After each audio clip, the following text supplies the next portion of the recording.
Boa tarde, muito boa tarde a todos vocês. Sejam todos bem-vindos a mais um Papo Arretado. E hoje, Dia Internacional da Mulher, né? Que maravilha, já parabenizando todas as mulheres guerreiras da nossa cidade, do nosso Pernambucão, aí grande, né? Do Brasil inteiro, do mundo, né? Existem mulheres em todo mundo. Então, parabéns para nós mulheres, parabéns para as guerreiras aqui de Mirandiba, tantas mulheres guerreiras, né? Tantas histórias bonitas para contar das mulheres batalhadoras aqui de Mirandiba, empreendedoras e etc e tal, né? São muitas coisas boas que temos que falar aí sobre as mulheres de Mirandiba. E nada melhor do que convidar ela que é PM, depois nós vamos contar a história dela um pouquinho aqui. No decorrer do nosso bate-papo, a gente vai ficar conhecendo a história da Tatiane. Seja bem-vinda, Tatiane. Boa tarde, né? Boa tarde a todos. Obrigada pelo convite. Pois é, então vamos bater aquele papo legal, né? Falar sobre um pouquinho sobre o Dia Internacional da Mulher, sobre a Lei Maria da Penha. Tá certo, gente? Então, o nosso bate-papo tá retadíssimo. Fica com a gente. Você que está entrando aí na nossa live, muito obrigado e continue. Hoje o assunto é interessantíssimo. É de muito interesse para toda a população, principalmente para as mulheres que às vezes desconhecem os seus próprios direitos. Tá certo? Não é isso mesmo, Tati? Exato. Então vamos lá, né? Hoje, né? Parabeniza aí as mulheres. Vamos falar um pouquinho, né, do Dia Internacional da Mulher. Boa tarde. Para iniciar, hoje é o Dia Internacional da Mulher e muitas pessoas não sabem a origem deste dia. Deste dia, né? E a origem deste dia é uma história, porém trágica, de mulheres estadunidenses que trabalhavam nas fábricas em regime quase que de escravidão. Elas trabalhavam 16 horas por dia, sem horário, sem descanso, sem final de semana, sem feriados. E essas mulheres decidiram contestar por direitos trabalhistas. Isso em torno de 1957, salvo engano. Ou seja, muitos anos até mesmo da gente ter nascido. Essas mulheres fizeram esta revolução trabalhista nos Estados Unidos e elas foram incendiadas vivas, porque estavam lutando por direitos naquela época.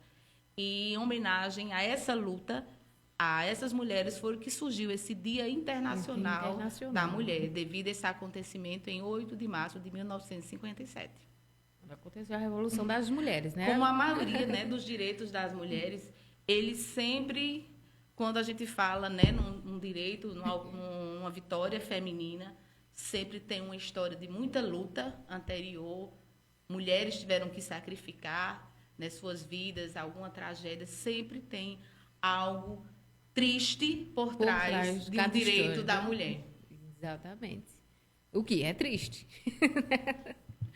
Que devia ser, assim, a mulher, ela devia ser reconhecida melhor, sei lá, não tinha que ser só um dia ali, um Dia Internacional da Mulher. Né? Dia da Mulher todo dia. Todo dia a gente está lá na batalha, tem as mães que criam os filhos sozinho, ainda tem que trabalhar fora, ainda tem que trabalhar em casa, né? Então, o Dia da Mulher todos os dias, né? Ela tem que ser valorizada todos os dias. Não é isso? E, Tatiana, a gente está falando um pouquinho agora, vamos lá, antes da gente entrar realmente na Lei Maria da Penha, né? Que causou também revolução. Vamos falar um pouquinho de você, né? Estava comentando aqui.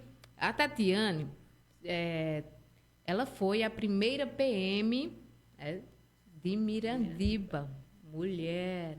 Né? Aí ela estava contando para a gente aqui como foi as dificuldades que ela encontrou, né? Ao ser mulher, né? PM, que na época, né, era muito difícil. Muito difícil. Mulher. Eu saí para estudar em Recife, para fazer faculdade. E, na época, eu não tinha condições de me manter em Recife, que minha mãe não tinha condições financeiras. E surgiu a oportunidade do concurso da PM no ano de 2003. Esse concurso, ele foi até inovador para as mulheres, né, até no Nordeste, porque ele foi o primeiro concurso que teve no estado de Pernambuco, onde não tinham vagas direcionadas a homens e mulheres. Ele foi um concurso unificado, onde homens e mulheres concorreram de igual para igual. Não tinha, eram, na época, 2.000 vagas para pessoas, independente de serem sexo, homens, né? ou mulheres, independente de sexo. E também outra inovação é que foi o primeiro curso de formação unificado. Porque antes existiam escolas de polícia, escolas de soldado masculinas, e existiam escolas de soldado femininas, inclusive chegou até um batalhão feminino nos anos 80, que era em Recife, que depois fechou, que era como se fosse o batalhão de trânsito, e as mulheres trabalhavam nessa área de trânsito. Mas aí é outra história. Então, esse concurso que eu fiz foi inovador. Então, tinha uma amiga daqui de Mirandiba que trabalhava no Banco do Brasil, dona Flávia. Ela ligou para mim, aí ela disse, Tatiana, que ela me chamava de Tatiana, abriu o concurso da PM. É sua oportunidade para você poder estudar, fazer esse concurso. Tem muita vaga e tal. E ela mandou o dinheiro da minha inscrição, da minha apostila, e eu estudei e passei. Né? E, graças a Deus, estou aqui. E era uma coisa tão diferente, não era só diferente para o interior, não. Na capital ainda tinha uma certa resistência. Embora já tivessem muitos policiais, mas ainda existia uma certa resistência de policiais femininas, principalmente em serviços de rua, serviços operacionais. Existia a imagem de que a mulher feminina ela tinha que trabalhar nos serviços, né, administrativos. Então, nós passamos por uma formação unificada com homens, né, de igual para igual. Na época, até o Cefap, que é onde nós fomos formados, na época, ele teve que passar por reformas para nos receber, porque até então eles recebiam apenas homens. Tiveram que fazer reformas para adaptar alojamento para as meninas e tudo. Quando a gente chegou nas unidades, nos batalhões, nem alojamento tinha. A maioria dos batalhões não tinham nem estrutura para receber policiais mulheres. É tanto que, na maioria das unidades, quando você chega, tem alojamento feminino. Enquanto o masculino tem alojamento de oficial, alojamento de sargento, alojamento de cabo, de soldado. E os femininos passaram a ter alojamentos femininos, porque era um número bem mais reduzido, né? E era uma coisa que estava chegando agora. Graças a Deus, eu vou fazer 20 anos, agora em maio, né, que estou trabalhando na polícia 20 anos. Durante esses 20 anos, muitas outras escolas foram surgindo. Pernambuco é inovador nisso.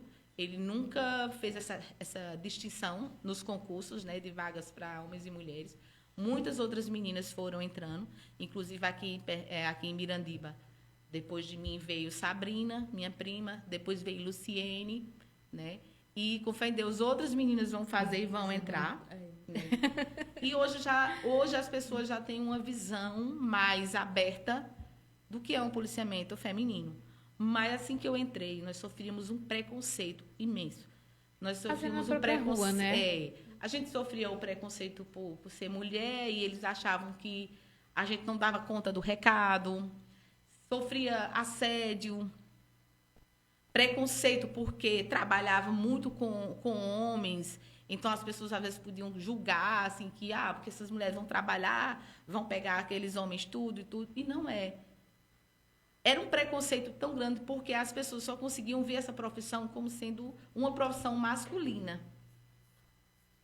Você chega no hospital, existem médicos homens, com enfermeiras mulheres, mas não, as pessoas não maldavam. Você chega num escritório onde tem homens e mulheres, não. Mas quando falava polícia... E pro batalhão... Um batalhão não podia ser mulher. Como é que mulher vai... O pessoal, até hoje tem gente que pergunta, você atira?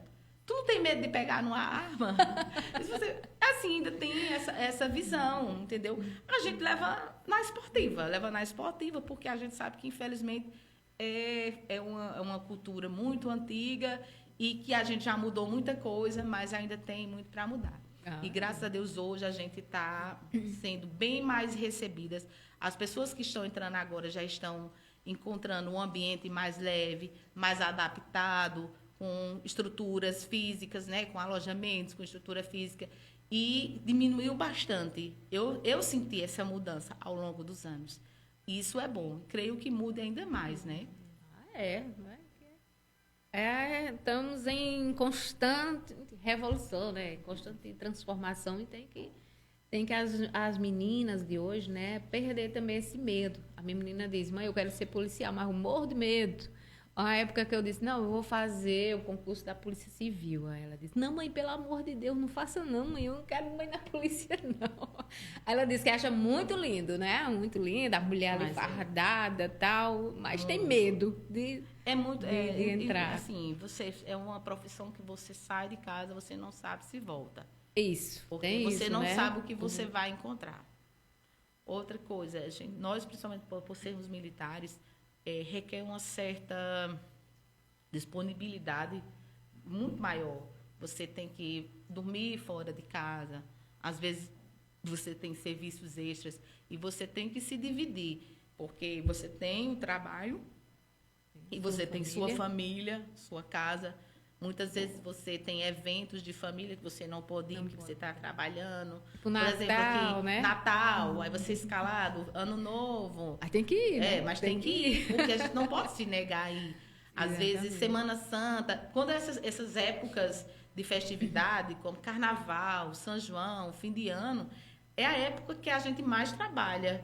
E nós não podemos nos recusar pelo o nosso regime, nós somos obrigados a trabalhar. Então, muita gente pensa que a dificuldade da polícia é só lidar com o crime. Não. Tem muitas outras dificuldades. E ainda, infelizmente, nós somos uma classe muito... que não tem o reconhecimento que deveria ter. Eu costumo dizer que as pessoas dizem que não gostam de polícia, mas quando estão no aperto só chamam pela polícia. Né? Só chamam pela polícia.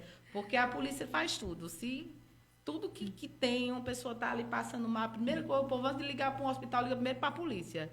Tem uma pessoa que leva uma queda de moto, liga para a polícia. Tudo que acontece, eu faço. A gente faz batizado, casamento, aniversário, polícia está em tudo. A gente está nas escolas, a gente está nos sindicatos, está nas rádios. A gente está sempre, porque nós trabalhamos com pessoas, com sociedade. E, diferente do que muita gente pensa, o trabalho da Polícia Militar não é punitivo, não é de punir. E sim um policiamento ostensivo e preventivo. Preventivo. A gente a gente atua com a força, né, com o uso da força, a questão punitiva. Em último caso, nosso principal papel é justamente o ostensivo, é fazer as rondas, evitar que o crime aconteça. Nosso principal papel é evitar que o crime aconteça. E também está tendo, assim, crimes e crimes, né? Porque a sociedade vê assim. Não, a polícia foi ali, naquele casal que está brigando, aquele casal fazendo coisa ali, não fez nada, né? Então, existe crimes e crimes. Como é que só numa discussão você vai lá e prende o cara? Não, ou vai lá... assim, acha que porque as pessoas fazem, né? Assim, as pessoas pensam que polícia prende. A gente não prende, nós somos condutores. E existem crimes que precisam de representação. Então, muitas vezes, o vizinho vê o pessoal brigando, aí chama a polícia. Mas quando a polícia chega lá, aí se eu chego aqui, aí você diz, eu não quero, eu não posso lhe obrigar. Se o seu crime precisa de representação, eu preciso que você queira representar. Aí, muitas vezes, acontece isso. A polícia chega, o pessoal diz, não, já se resolveu. Não precisa vir, não. A gente não pode obrigar. Aí, as pessoas, muitas vezes, na sociedade, não entendem a lei e dizem, a polícia não fez nada. Não fez nada. Mas é porque a gente depende, muitas vezes, da sua vontade para fazer algo para lhe ajudar. Exatamente. Depende da sua vontade. Como uma vez tinha um casal brigando no vizinho, um da minha irmã, né? Agora era briga feia mesmo, era de porrada, era de feia mesmo. Aí, acionou a polícia e tal, e chamaram a polícia foi até lá. Quando chegou lá, foi tudo ok. Perguntou, e aí, teu marido tá batendo em tu? Não, a gente só tava discutindo. Coisa de casal. Coisa de casal. Agora, isso tudo é ferida, viu? É coisa de casal. Aí, realmente, vocês vão fazer o quê? Vai pegar por uma briguinha de casal, como ele disse, e vão levar, né? Força. Realmente é complicado. É muito complicado. Muito bem, então, Tatiana, uma curiosidade. Nesse meio aí, 20 anos, você disse, na polícia? Em maio. Dia 23 de maio eu completo 20 anos. 20 anos. Então conta pra gente aí uma história engraçada ou que você já viu aí, já passou como mulher, né? Acho que tem muitos, né? Ai, sei lá, para lembrar de um agora, Uma situação engraçada de você chegar, né, a atuar alguém. Ai, assim, porque querendo ou não, a gente sempre tem, né, situações engraçadas na polícia que uma vez estava tendo, isso há muitos anos, né?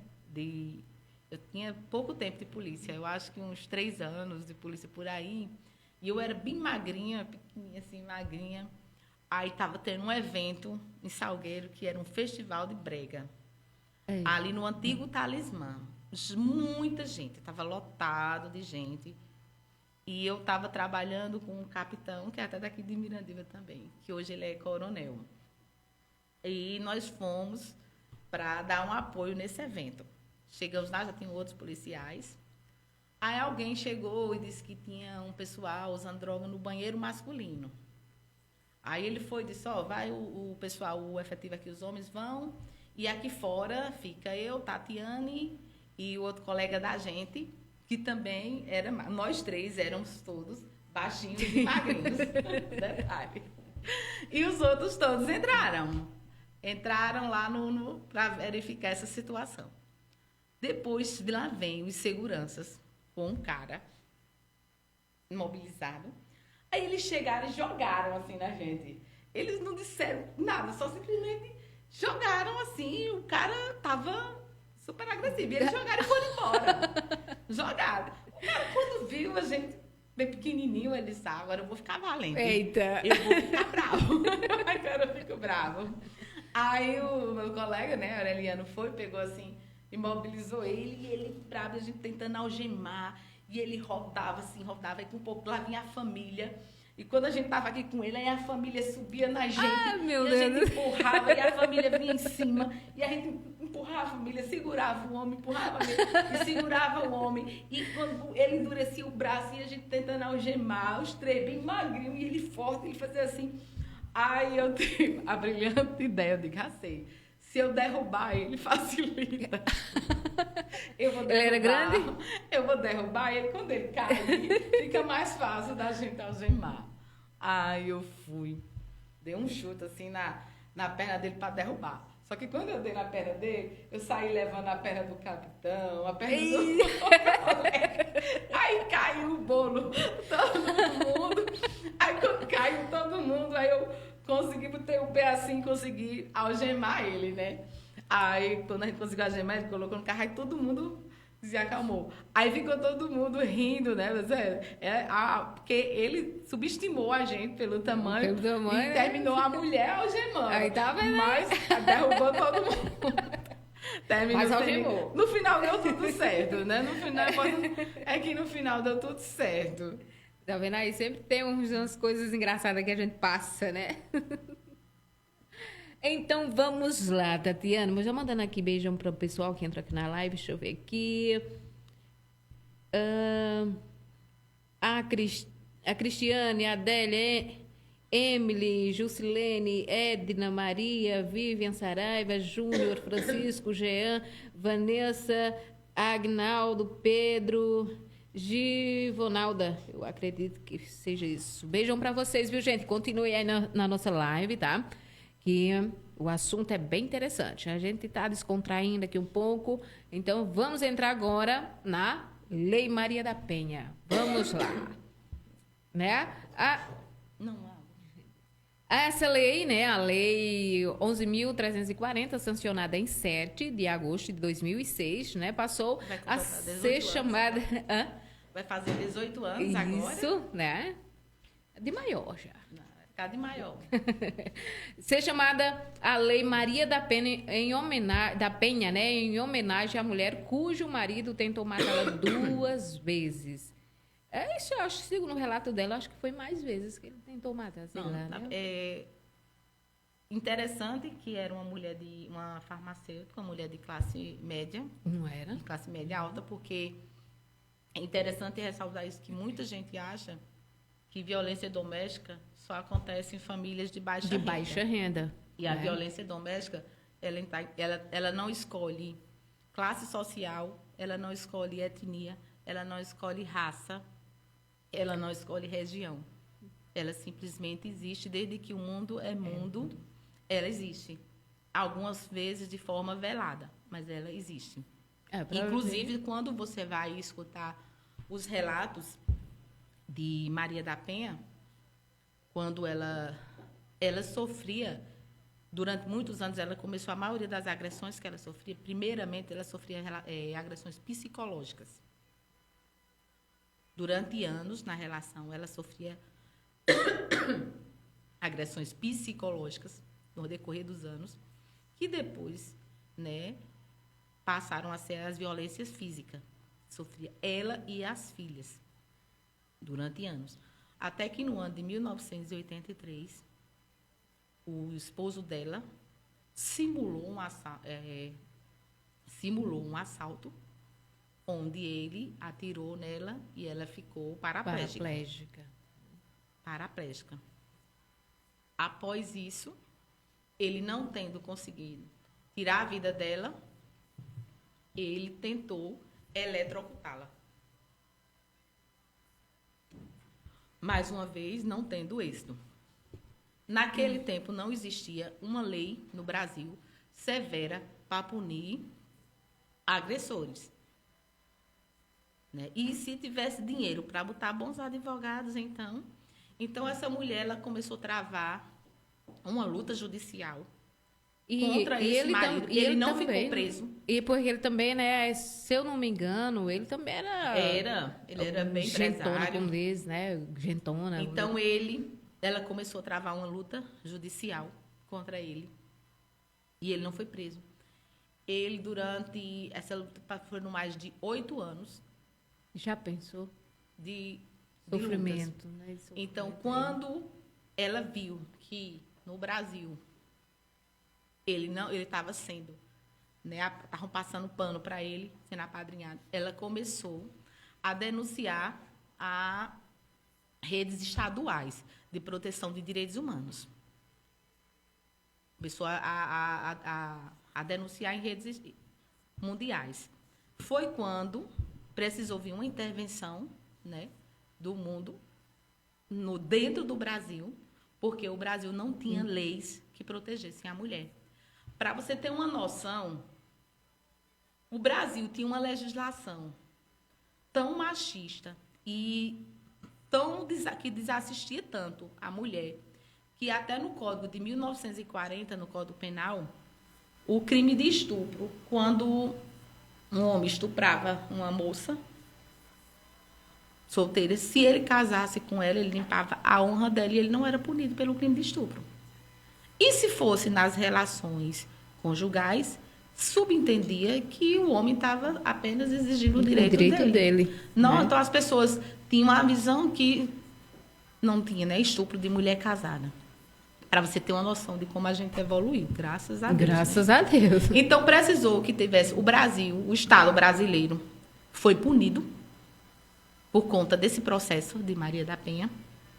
E como uma forma, né, como eu poderia dizer, de indenizar todas essas mulheres que, ao longo dos anos, vinham sofrendo aquela violência e que se sentiram representadas na voz de Maria da Penha, surgiu essa lei, Maria da Penha, que é uma lei que veio a tratar com mais severidade os crimes de violência doméstica. Então, é interessante falar esse termo, violência doméstica, porque muita gente não consegue distinguir o que é violência contra a mulher com violência doméstica. Não é toda violência contra a mulher que é violência doméstica, que é Lei Maria da Penha. A Lei Maria da Penha ela é para esses crimes de violência doméstica. O que são crimes de violência doméstica? São crimes que ocorrem dentro da família, dentro do lar, dentro da casa. É tanto que as vítimas, né, e os agressores não necessariamente são marido e mulher. O namorado, o ex-namorado, o noivo, o ex-noivo, o ex-marido, o pai, o irmão, o filho, o tio. Então, quer dizer o seguinte, né, Tatiana? Tipo assim, se você tem uma briga de um homem e uma mulher que não seja nem parente Nada. ali... Tipo, você aqui E ele é só seu colega de trabalho. Aí e tem vocês brigam. Não é Maria da Penha. Não é Maria da Penha, né? Não Porque é. todo mundo diz assim, podia pegar aquela menina e dar um... Não. Para ser Maria da Penha, tem que ser um crime doméstico, de violência doméstica. Tem que ter esse laço de afetividade, esse laço né? de familiaridade e também de parentesco. Inclusive, a lei, hoje, ela abrange, inclusive, a empregada doméstica. Se é aquelas empregadas que moram dentro da casa há muito tempo, que tem aquela relação ali, né, com a família, ela já existe entendimentos que essa mulher também, ela responde por a violência doméstica, porque a violência veio do seu patrão, de ter uma relação doméstica, né, dentro de casa.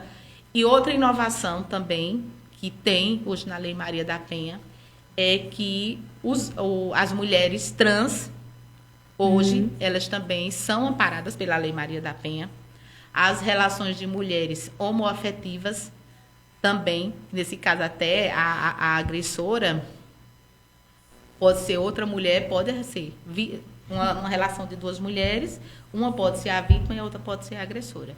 Inclusive, a Patrulha Maria da Penha, que depois eu vou falar, que é que eu trabalho, a gente faz até alguns acompanhamentos de mulheres de relações homoafetivas que sofreram violência doméstica e que têm medidas protetivas contra suas ex-companheiras.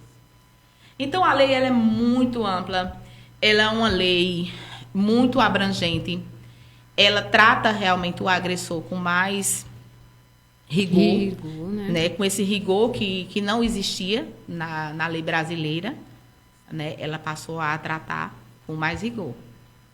Então, essa lei ela foi de muita utilidade para o Brasil.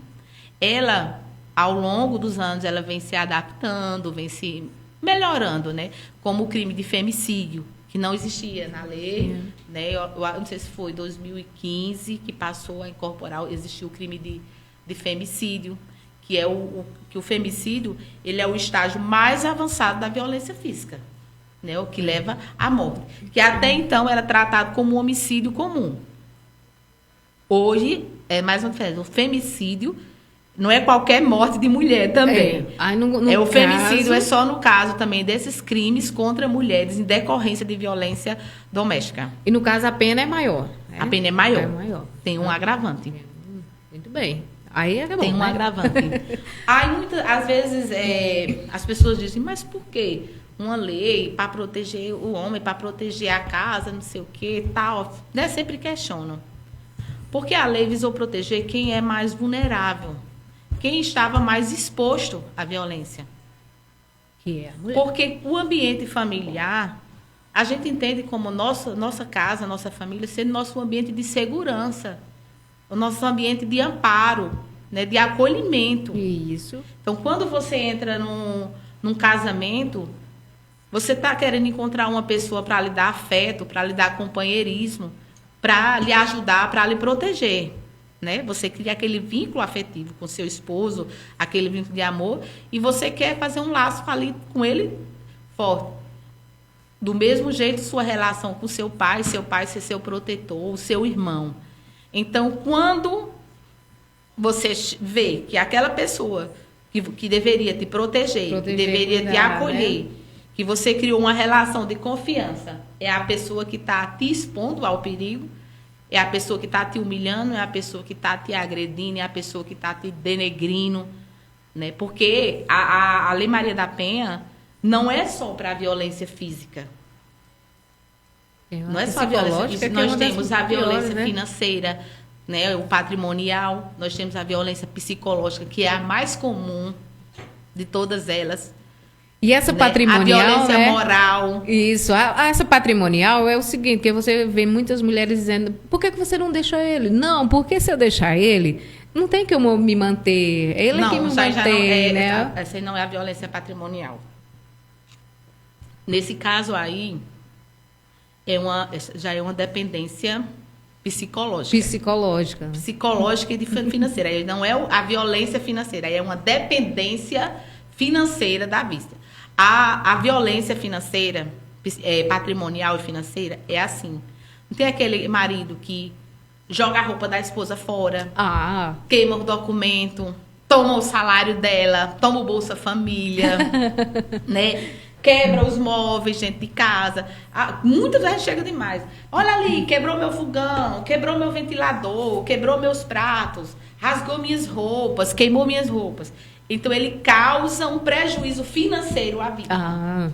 Esse caso que você falou aí é uma dependência financeira que a vítima tem do agressor.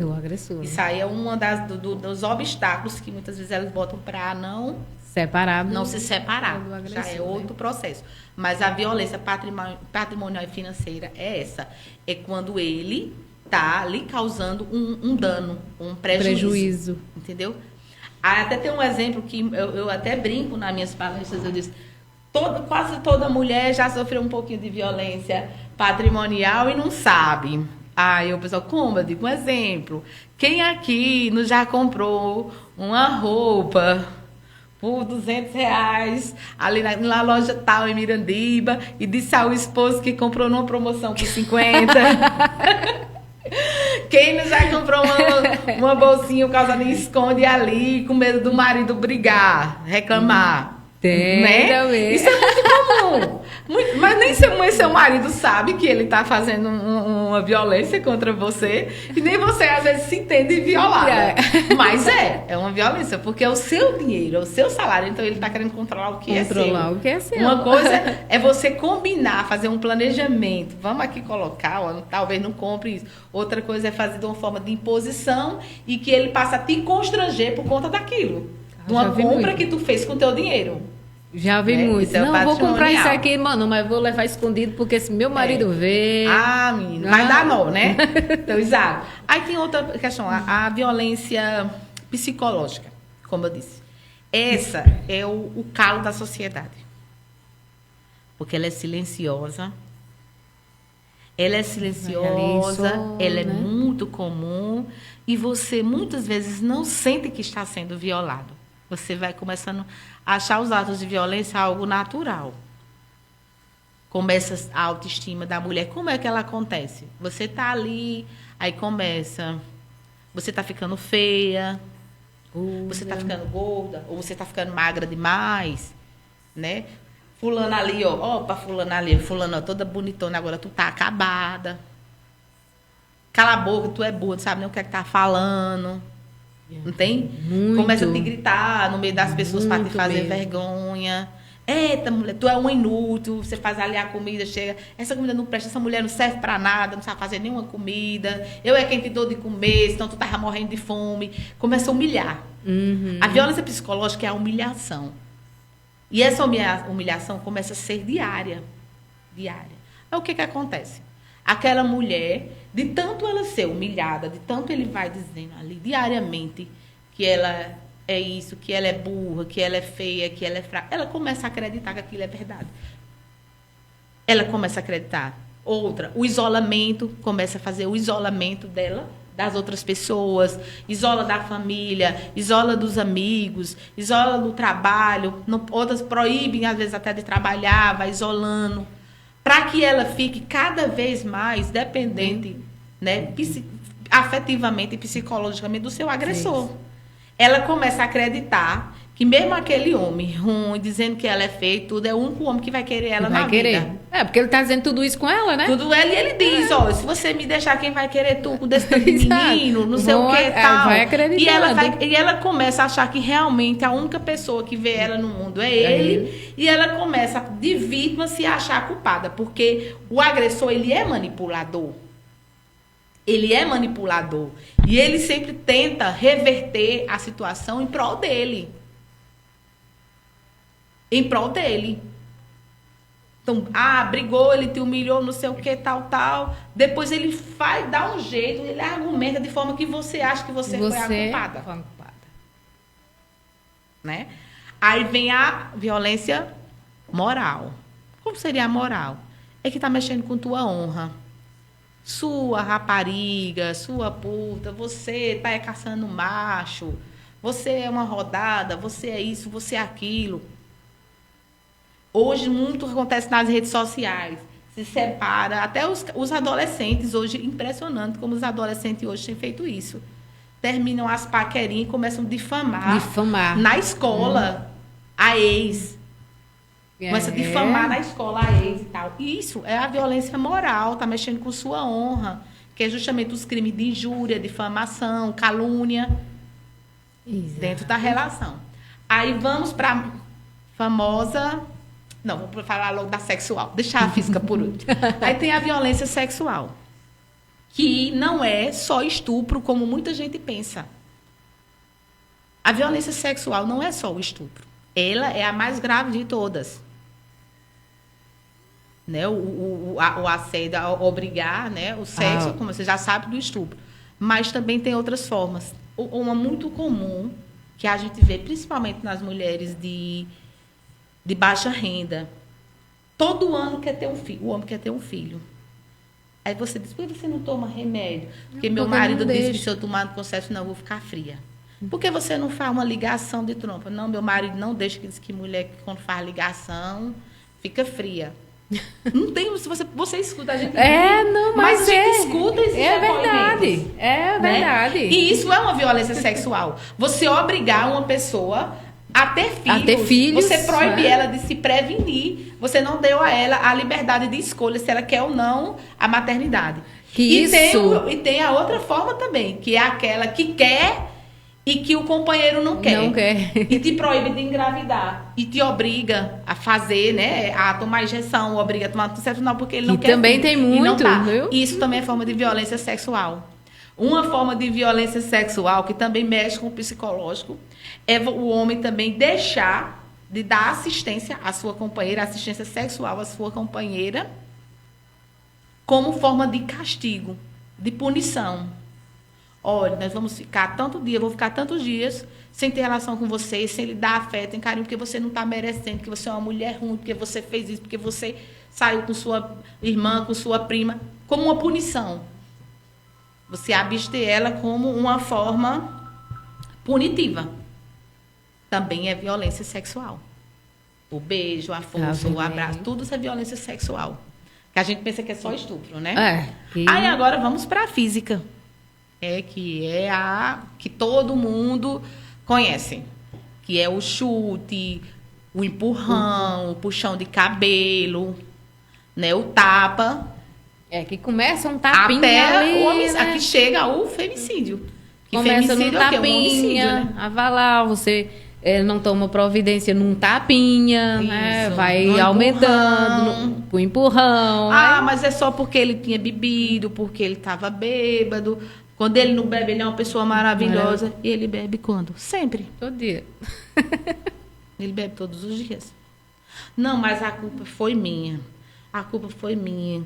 Porque ele não gosta que eu ligue para minha mãe. E eu fiquei ligando para minha mãe. Ele ficou com raiva. Se eu não tivesse ligado, ele não tinha feito isso. Está entendendo aqui como é que acontece? Já pensou? Então, quando chega a esse estágio de físico, ela já tem passado por todos esses outros estágios. Ela tem passado por uma psicológica, ela já tem passado por uma moral. A psicológica já tinha matado a autoestima dela, ao ponto dela não saber. É como se você tivesse a sua autoestima assassinada. É como se você morresse como pessoa. Você não se reconhece mais como pessoa. Então, o que você conhece de você é o que o seu agressor diz sobre você. Então, você se submete a tudo. Porque nada mais te abala. Muitas vezes, o tapa, nem te machuca, porque o que tu já ouviu, as palavras já te machucaram tanto, e um tapa para você é irrelevante. Você não vê mais sentido em nada. É por isso que muitas vezes elas não representam. Quando a mulher, a maioria delas, procuram a polícia para denunciar os crimes de violência doméstica, eles já vêm há muito tempo. Né? Muito tempo. Aí tem a vergonha. Por que a vergonha? Só você chegar numa delegacia machucada. Quem fez isso com você? Foi meu marido, foi meu irmão, foi meu pai, né? Que me agrediu, que me bateu. Por quê? Porque ele tem ciúme, porque ele me chamou disso, porque chamou... Você tem vergonha de contar. As vítimas quando elas chegam na delegacia, a maioria das vezes elas não levantam nem a cabeça.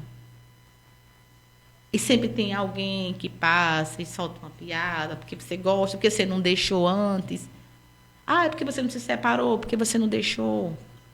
Que é muito fácil julgar. Com Difícil certeza, é estar no lugar né? daquela pessoa. Difícil é estar no lugar daquela pessoa. Elas são pessoas que precisam de um amparo psicológico, elas precisam de uma ajuda. Elas precisam compreender que elas ainda estão vivas, que aquilo não é natural, que aquilo não é normal, que elas não são obrigadas. Obrigada a passar por isso. Né? Uma coisa que interfere muito nessa dependência afetiva é que nossa sociedade, nós mulheres, nós fomos educadas, nós fomos criadas para o lar, para o casamento e para a maternidade. Então, meio que inconscientemente, quando a gente entra num relacionamento tóxico, num relacionamento destrutivo, mesmo que o fim desse relacionamento não seja por nossa culpa, por nossa causa, a gente luta até o fim, porque quando vem o divórcio, quando vem a separação, meio que, mesmo que às vezes até inconsciente, é o sentimento de impotência, de fracasso, de incompetência, não é isso?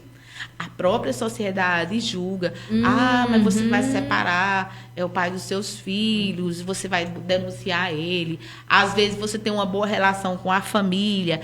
Mas minha sogra é muito boa para mim, se eu botar o filho dela na cadeira, vai ficar com raiva. E aí, N situações. Então, julgar é muito difícil. Porque quando você trabalha, como hoje eu trabalho... Eu já trabalhava com os crimes de violência doméstica. E ver a realidade mesmo de perto. Entendeu? Aí... Eu comecei a trabalhar antes da Maria da Penha. Peguei a Maria da Penha, todas essas mudanças da Maria da Penha. E hoje eu ainda trabalho na Patrulha Maria da Penha, que a gente acompanha mulheres que têm medidas protetivas. Então, você vê histórias de pessoas que muitas vezes você para e diz, poxa, como é que eu posso julgar essa mulher? Tem delas que não tem família, não tem ninguém. Tem delas que se envolveram com o agressor ainda meninas. 13 anos, 14 anos, não conheceu na vida, não estudou, viveu aquele relacionamento. Os filhos, às vezes, se voltam contra ela, porque é meu pai, é meu pai. Tá entendendo? Então, é muito amplo. Julgar, muitas vezes julga, às vezes a gente mesmo tem raiva. Essa mulher gosta de apanhar. A gente veio para a delegacia, trouxe aí, ela desiste. É porque gosta de apanhar. Às vezes não é porque gosta de apanhar. Pode até ter, tem doido para tudo.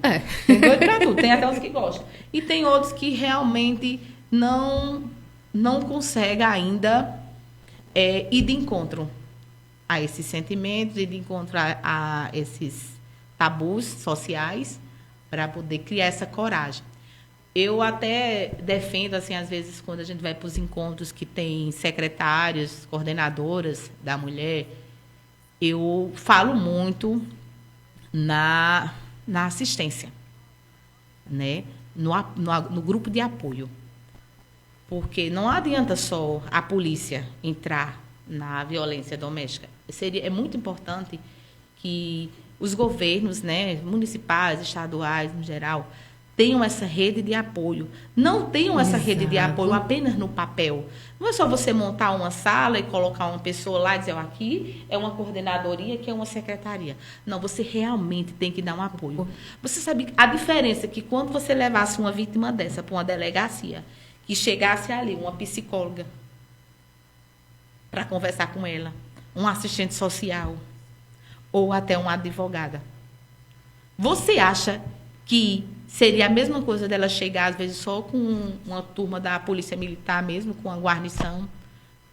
Seria muito diferente, às vezes tem uma né? Tatiane que conhece, tem essa sensibilidade. Às vezes pode ter uma Maria que não tenha. Que não tenha, que eu já vi também. Ou um José que não entenda nada e que não tenha essa sensibilidade de conversar, de entender. Conversar. Então, a rede de apoio era fundamental. As redes de apoio são fundamentais. Né? De você, e a Lei Maria da Penha dá esse direito à mulher ter essa rede de apoio nesses casos de violência. E depois, quando você me perguntar, eu vou dizer quais são essas assistências. Não, mas eu perguntar assim, qual é a punição, né, da lei nesses casos de violência física, né? Flagrante.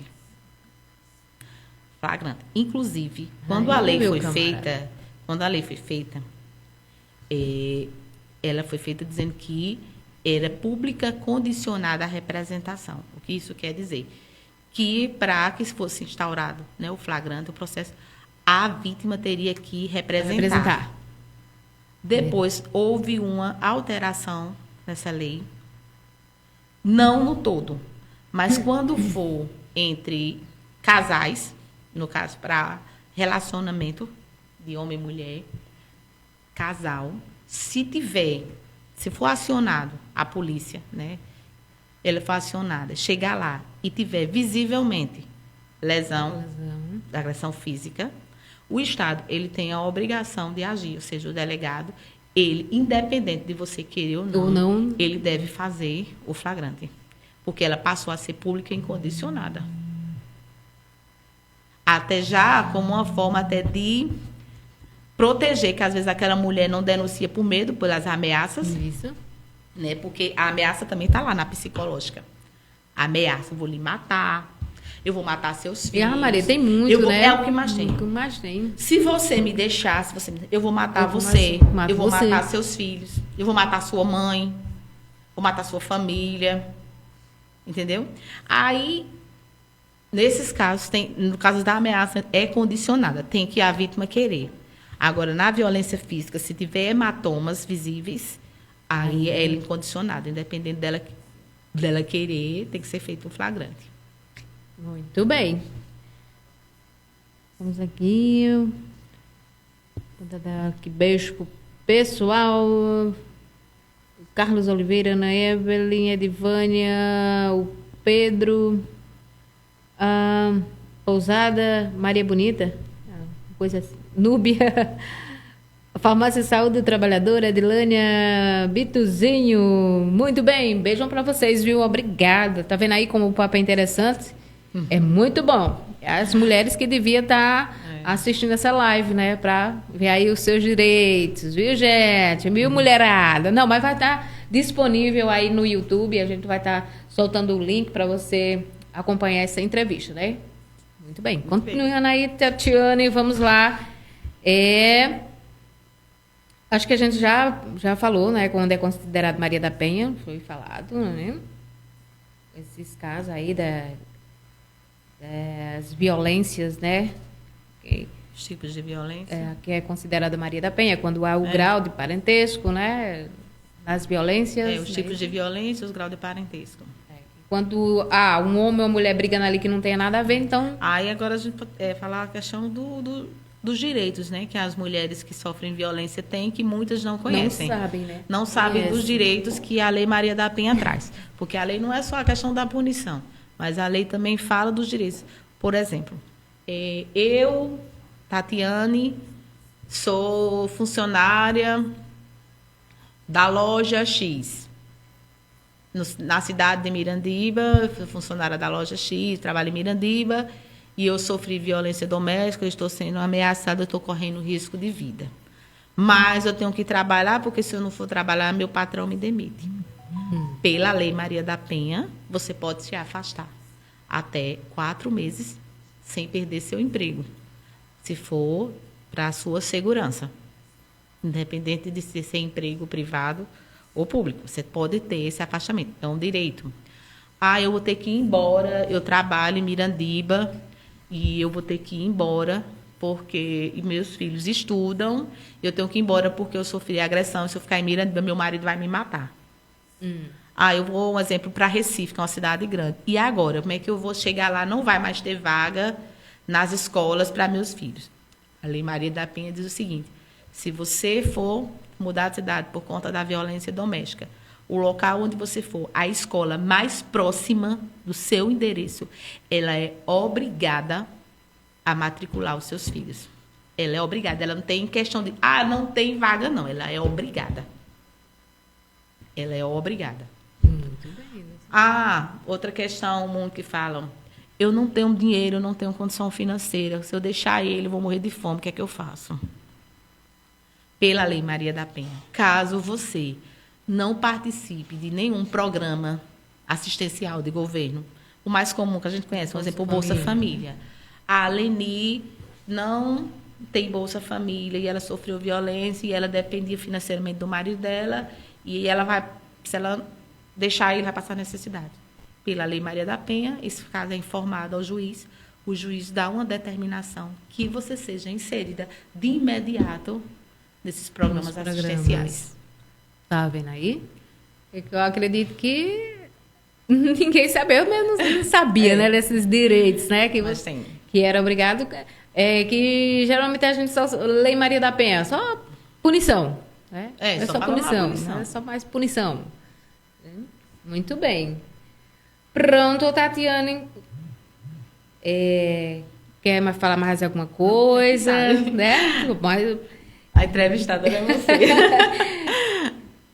Não, porque assim, a gente aqui é uma hora de entrevista, mas se você quiser ficar à vontade aí para passar um recadinho para essas mulheradas que estão aí, né, nos assistindo, ou vai nos assistir, né, essa live que a gente vai divulgar, fique à vontade aí.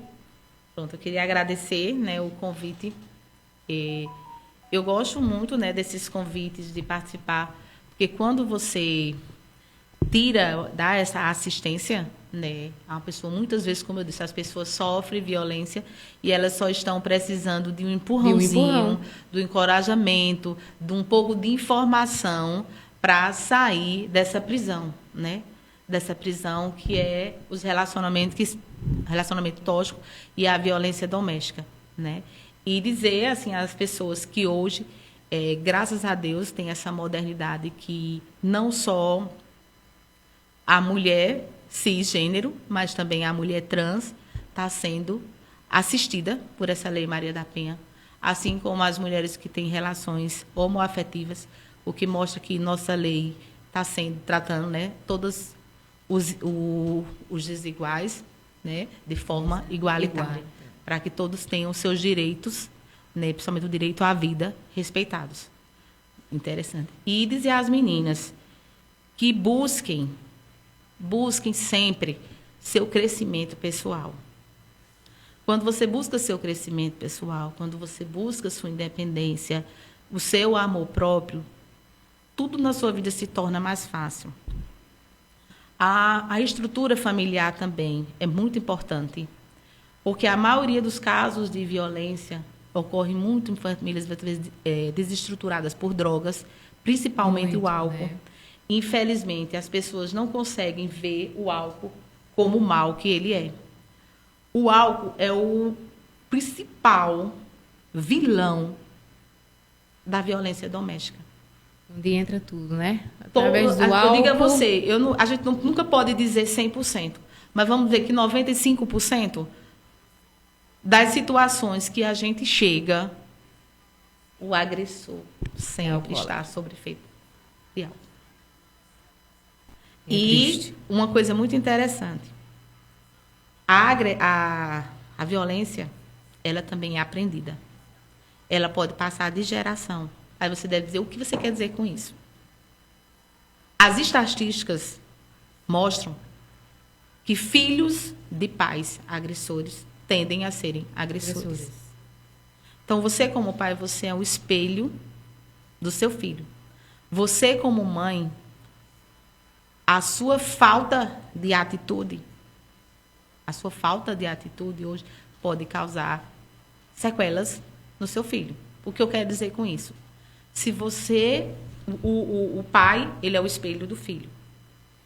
Se o filho vê um pai bom, um pai amoroso, um pai carinhoso, provavelmente ele vai ser no futuro um bom pai, um bom esposo, e ele vai criar filhos seguros, filhos felizes, filhos bem resolvidos.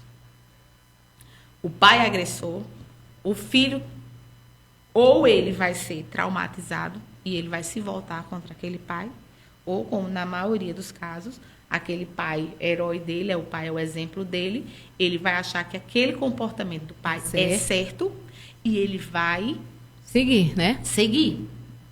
Ele vai seguir e ele vai ser um pai agressor, o filho dele vai ser outra criança sequelada, que vai ser outro pai sequelado, que vai... E aí E vai assim diante, passando. né? Aí onde entra o papel da mulher. Se você não tem força por você, tenha por seu filho.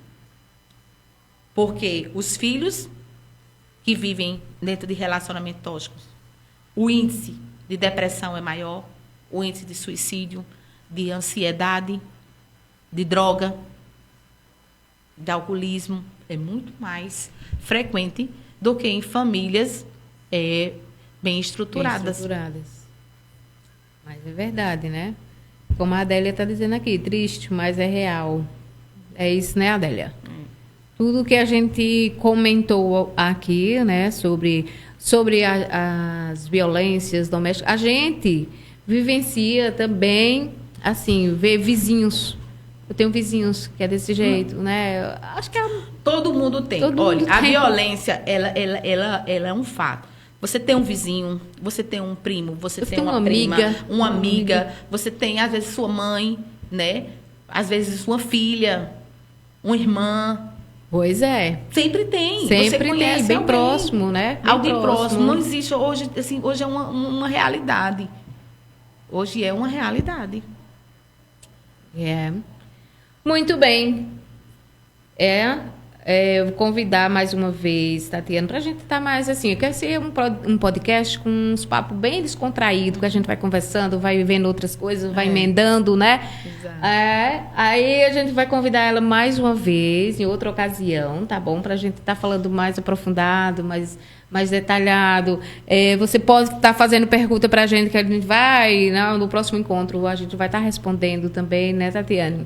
E só assim, como eu só queria assim deixar outra mensagem, como hoje eu sou representante da Patrulha Maria da Penha e muita gente não conhece o nosso trabalho. Eu queria deixar aqui, falar para as pessoas um pouco sobre o que é o trabalho da Patrulha Maria da Penha. A Patrulha Maria da Penha, ela faz o acompanhamento de mulheres vítimas de violência doméstica que têm medidas protetivas. Então, essas mulheres que pedem medidas protetivas na delegacia, o promotor ele manda para a gente o nome dessas mulheres, o endereço, e a gente vai fazer o acompanhamento dessas mulheres para ver se essas medidas estão sendo respeitadas. E, em caso que elas não estejam sendo respeitadas, a gente vai em busca do agressor por quebra de medida protetiva e ele é recolhido a um presídio. Além dessa questão, nós também trabalhamos com a questão preventiva e de orientação e educação. A gente faz palestras em escolas, faculdades, postos de saúde, praças, né, eventos, que nós somos solicitadas para dar esses ensinamentos sobre violência doméstica. E eu queria muito agradecer vocês a oportunidade. Espero que tenham gostado, que tenha muito proveitoso para vocês. Mesmo. Muito obrigada mesmo. Pronto, então, ressaltando mais uma vez, a gente vai estar em outra ocasião, né? Falando mais sobre isso e sobre outras coisas de mulheres, tá bom, gente? Então, aguardem. É isso aí. O Papo Arretado vai ficando por aqui. Então, até segunda-feira, se assim o Criador nos permitir. Tchau! Pronto, ótimo.